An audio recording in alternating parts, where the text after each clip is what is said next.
Hello, and welcome to Modern Skills in English. Today, we're going to talk about a very specific feeling.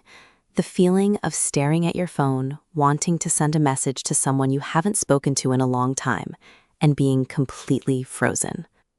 I'm doing that right now. I have a message open to an old friend from university. I've typed, "Hey, how are you?" and deleted it maybe 5 times. It's been, 2 years. Every time I think about hitting send, my stomach just sinks. It feels so random, so awkward. I feel guilty for the silence. Honestly, just closing the app and forgetting about it feels so much easier. But why does something so small feel so impossible? That's the perfect question. Because most of us think the problem is the time that has passed. We think the 2 years of silence is the big, heavy thing we have to fix. Yeah, of course it is. That's the source of the awkwardness. But what if it's not? The real problem isn't the silence. The problem is the story we tell ourselves about what the first message back needs to accomplish. We believe that one single message has to apologize for the past, justify the present, and guarantee a future connection. You're right. That's exactly what it feels like. I'm trying to solve the entire problem of our lost friendship in one perfect paragraph. And that pressure is paralyzing. We're trying to build an entire bridge with a single stone. So let's forget the bridge for a moment and just look at the stone. Okay, so where do I start? I always feel like I need a perfect excuse, like, "Oh, happy birthday," or "I saw you got a new job on LinkedIn." Without an excuse, it just feels weird. That's the first big trap, the myth of the perfect reason. Most students believe they need an external justification to reconnect. It feels safer that way. It gives the message a purpose, so it doesn't seem like it's coming out of nowhere. It feels less needy. I understand that. But think about what happens when you wait for that perfect excuse. You could wait months or even years. The silence gets longer and the pressure gets bigger. You make the connection dependent on a random event. And more importantly, it discounts the most powerful reason of all. Which is? You were just thinking about them. That's it. That's the reason. The most powerful messages are not built on clever excuses. They are built on something simple and real. They are sincere. So you're saying I don't need to wait for my friend's birthday? I can just say, "Hey, I was thinking about you." It feels a little too simple, a little too vulnerable. It is vulnerable, and that's what makes it powerful. A sincere message doesn't need an excuse, because the message is the reason. Think of a time you received a message like that. Someone from your past writing, "Hey, I was just remembering that crazy project we worked on and it made me smile. Hope you're doing well." How did that feel? It felt really nice. I didn't think, wow, what a weird random message. I just felt happy that they remembered me. I felt valued.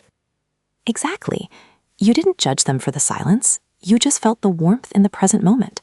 Your sincere thought is always a good enough reason. Okay, I see that. But then the next fear kicks in. They're a busy person. They have a new life, new friends. I feel like my message is an interruption, a burden. I'm bothering them with my random memory. Right. Because if I send a message, I'm asking for a reply. I'm asking for their time and attention. That feels like a big ask after 2 years of silence. But what if you change the goal? The goal of your message isn't to demand a reply. The goal is simply to send a little bit of warmth their way. Think of it less as a letter that requires an answer and more as a simple signal. A signal? What do you mean? A signal just sends a piece of information. In this case, the information is, "I'm thinking of you and I wish you well." That's it. It's a gift, not a request. And you can actually write the message in a way that communicates this. You can remove all the pressure. How? By giving them an explicit way out. You can add a simple phrase at the end, like, "No need to reply, just wanted to say hi." Or, "Anyway, just wanted to send some good thoughts your way." Oh, that's interesting. No need to reply. That feels counterintuitive. The whole reason I'm sending the message is because I want to reply. I want to reconnect. I know it feels that way, but think about the psychology. When you remove the pressure to reply, you actually make it easier and more likely for them to reply. You've taken away the feeling of obligation. It's no longer a task they have to complete. Now, if they do reply, it's because they genuinely want to. The signal was received, and they chose to send one back. So by expecting nothing, I might actually get everything. That's a strange thought. It makes the whole act of sending the message feel much lighter. It's just a signal, not a demand. Exactly. The weight is gone. Okay, let's say I accept that. No excuse needed, just a sincere thought. And it's just a signal, not a demand. I still get stuck on the final problem. What do I actually write?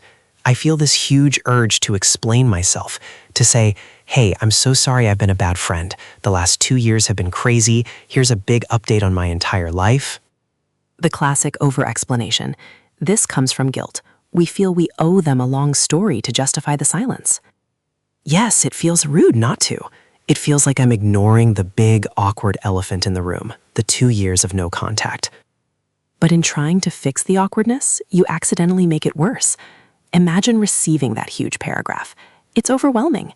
Now you feel obligated to write an equally long, detailed paragraph back. You have to read their life story and then write your own. You might see it, think, I'll reply to that later when I have more time. And then you forget. I have definitely done that. I've received a long message, felt I couldn't give a good enough reply at that moment, and then a week passes and it feels too late. Exactly. The long message kills the conversation before it even starts. The first message back has only one job. It's not to fix the past. It's simply to make a second message possible. It needs to be a small, simple bridge. A bridge, not a whole highway. A tiny wooden walking bridge, not a giant steel structure. Your message should be short, warm, and very easy to reply to. Think of this simple formula.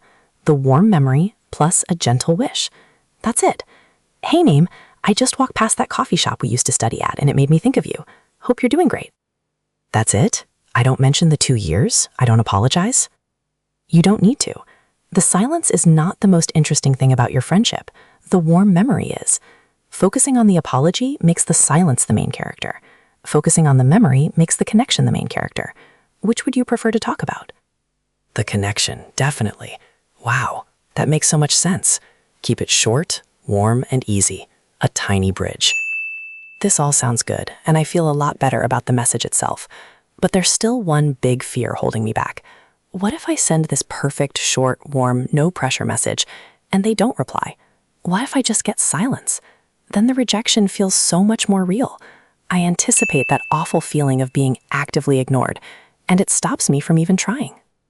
That is the final and most important story we have to rewrite in our minds. We must change our definition of success. You believe success is getting a reply. Isn't it? No, the success is in the sending. The success is closing the integrity loop in your own mind. Right now you have a nagging feeling of, I should message my friend. It's a feeling of guilt and anxiety. When you send that warm message, you replace that feeling with, I acted with kindness. You've changed your own internal state from anxiety to positive action. That is the victory. So the goal isn't to get a response. The goal is to stop carrying the weight of the silence myself. Exactly. You have to acknowledge that their response is completely outside of your control. People are busy. Messages get lost. Sometimes people are in a difficult place in their lives and aren't good at replying. You have to acknowledge that a non-reply is not automatically a personal rejection. It's just a lack of data. You sent your warm signal. You built your tiny bridge. You did your part. So if I combine these ideas, I should send a sincere message that's just a warm signal, not a demand. It should be a short bridge to make a second message possible, and I need to anticipate the possibility of not getting a reply and acknowledge that my job was just to send the warmth, not to control the outcome. And how does that feel? It feels manageable. The fear is still there, a little bit, but it's not this huge monster anymore. It's a small, quiet voice, and the desire to connect feels a bit bigger than the fear now. It works in a professional context too, right? Reconnecting with an old manager or colleague? It's even more important there. A long, apologetic email is strange in a professional setting, but a short, sincere note? Hi, name. I was just mentoring a junior colleague today and used a piece of advice you once gave me. It made me realize how much I learned from you. Hope you're thriving. Wow, that's powerful. It's a warm signal that asks for nothing. It just builds a professional bridge.